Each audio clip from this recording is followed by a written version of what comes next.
Aisha TV channel. God bless to all the people who's watching. Hello guys! Welcome to Betsa TV. God bless to all the people who's watching. Don't forget to like, share, comment, and subscribe. And don't forget to hit the notification. Bye! Hello guys! Good morning! Ngayong araw ay balak kong magluto ng binagoongang talong.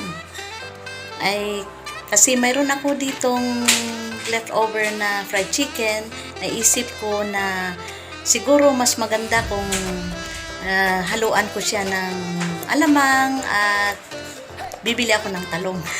Parang na-miss ko kasi ang talong na binagoongan. At tara guys, samahan niyo ako. Pupunta tayo diyan sa kabilang kanto lang. Mayroon nagtitinda ng gulay. Kaya, tara! Ng gulay.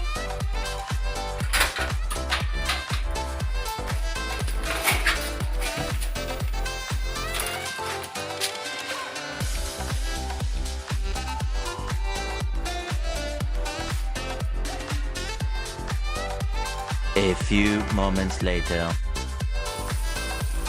Isa tayo guys, alamang. Alamang, masarap. Lalo na kung may mangga at kare-kare at sa pritong talong, masarap ang alamang.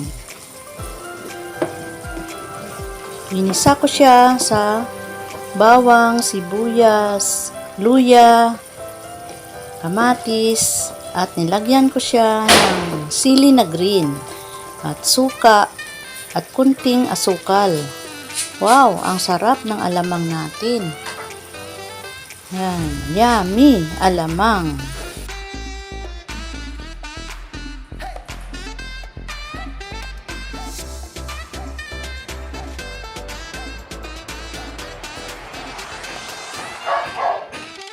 Hello guys, good morning. Problema ba ang ulam? Eto, magluluto tayo ng binagoongang talong na may chicken. Ayan. Mayroon ako ditong leftover na fried chicken. Ayan. Hinimay-himay ko ng maliliit at mayroon akong hiniwa na bawang, sili na haba. At ito, mayroon tayong bagoong dito na ginisa na. Ayan. At syempre, ang ating gulay na hiniwa-hiwa ko na talong. Ayan. Ngayon, samahan nyo ako. Iluluto na natin ito. Ang ating binagoongang chicken with alamang and talong. Ayan.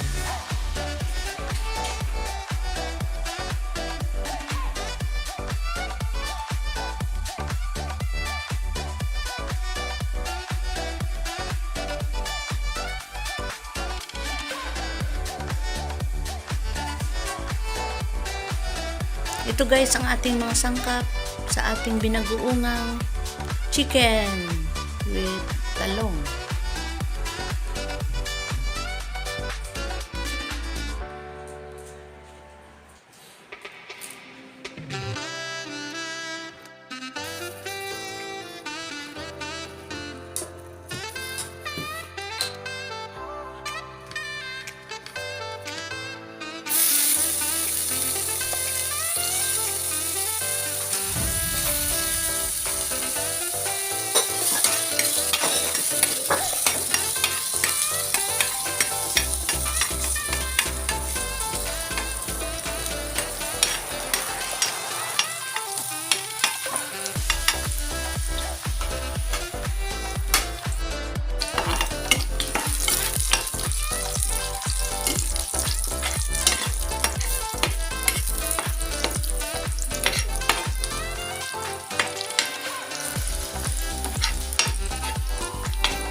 Ito guys, kasi mayroon akong leftover na fried chicken.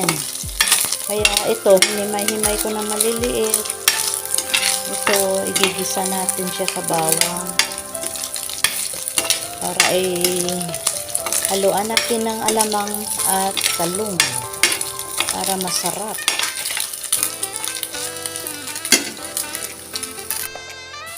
At ito, lagyan natin ng alamang. Ginisa ko na yan guys, ang alamang na hinalo. Kaya may lasa na rin yan.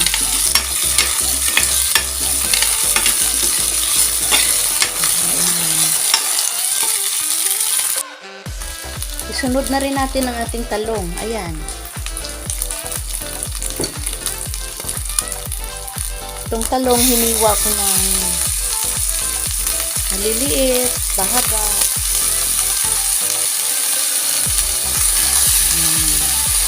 Para madali siya maluto.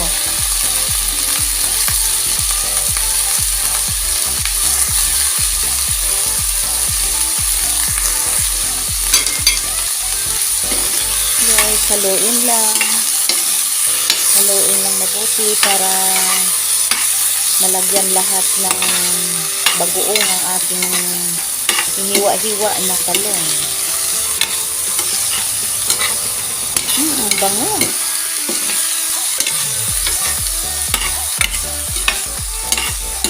Ito guys, imbis na baboy ang ating isaho, pwede rin chicken. Kaya ito ay binagoong ang chicken. Yan, gisa-gisa muna natin siya para lalong masarap ang ating talong. At takipan muna natin.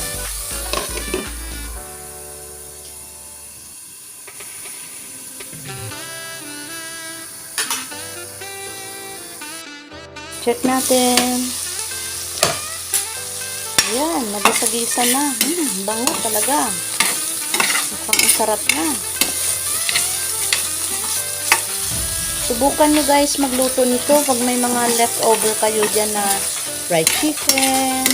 Or pwede rin siguro isda o kaya leftover nyo na mga nilagang baboy. Pwede nyo himay-himayin na maliliit. At ito, pwede nyo igisa sa anumang gulay. Ito, lagyan natin ng kunting tubig. Kunti lang. Ayan.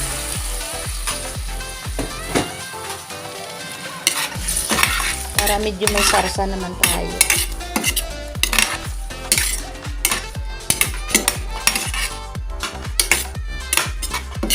Malasa na ito kasi mayroon tayong alamang na ginisa. Yung hinalo natin dito, ginisa na yon. At para medyo spicy siya, matanggal ang lansa, maglagay na tayo ng ito. Yung siling haba, hiniwa-hiwa ko ng maliliit. Ayan, ilagay na natin. Ayan. Para medyo tanggal naman ang lansa ng ating alamang. At takipan muna natin. Guys, ayan. Naglagay pala tayo guys ng kunting tuyo. Pampadagdag lasa lang. Kunti lang. Ayan, kunti lang. At naglagay na rin tayo ng kunting suka. Ayan, pantanggal din to sa lansa. Kunti lang. Ayan. Ayan, haluin muna natin.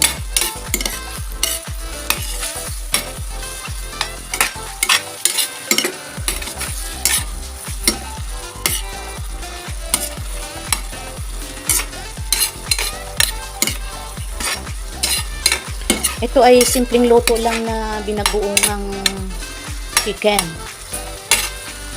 At ang inilagay natin dito ay siling haba lang. Kasi mahal naman ang red and green pepper. Kung mayroon kayo, pwede nyo rin ilagyan ng ganon.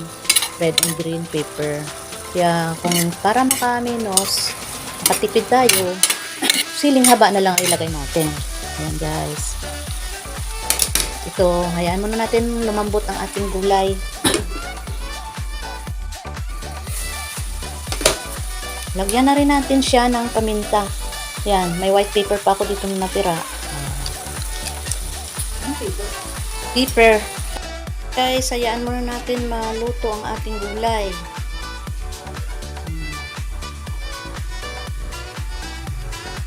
Check natin. Ayan, bango. Ayan guys, luto na yung ating gulay. At tikman natin kung okay bang ating binagoongang chicken. Ayan, tikman natin. Tama-tama lang lasa, sarap. At guys, hindi na ako naglagay ng sugar kasi yung ating ginisang bagoong ay mayroon na siyang asukal. Ayan, ang sarap. Luto na. Pwede na tayo kumain. Try nyo to guys, magluto ng ganito. Pag mayroon kayong mga leftover na pork and chicken, pwede nyong himay-himayin na maliit at haluan ng gulay. May ulam na kayo. At ito, nakakasave pa kayo. So, tipid talaga.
Thank you for watching Beta TV.